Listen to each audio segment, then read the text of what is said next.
এই দৃশ্য কিনা শেষে আমাকে দেখতে হলো, কিন্তু তবু আমার খুব জানতে ইচ্ছে করছে বাচ্চারা থলি ভর্তি মোহর অলংকার সব ছড়াতে ছড়াতে যাচ্ছে কেন, আর গোপালের হাত দুটোই বা ঘাট থেকে বেরিয়ে দুদিকে ঝুলছে কেন?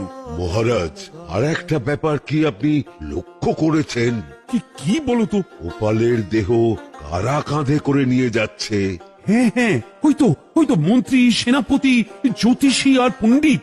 আসলে গোপালের এই শেষ যাত্রা আমাদের কিছু শিক্ষা দিয়ে যাচ্ছে মহারাজ।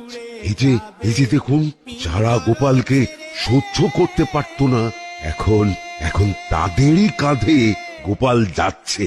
তার মানে শেষ পর্যন্ত কেউই কারোর শত্রু থাকে না, সবাই মান অভিমান ভুলে কাঁধে কাঁধ মিলিয়ে পার করে দেয়। আর ওই যে মোহর আর অলংকার ছড়িয়ে যাচ্ছে, সেটাও বুঝিয়ে দেয় যে এই অর্থ, সমৃদ্ধি সবই ফেলে একসময় চলে যেতে হবে। দুটো খালি হাতও বুঝিয়ে দিচ্ছে খালি হাতেই আমরা সংসারে এসেছিলাম, আর খালি হাতেই আমাদের যেতে হবে। দালান ঘর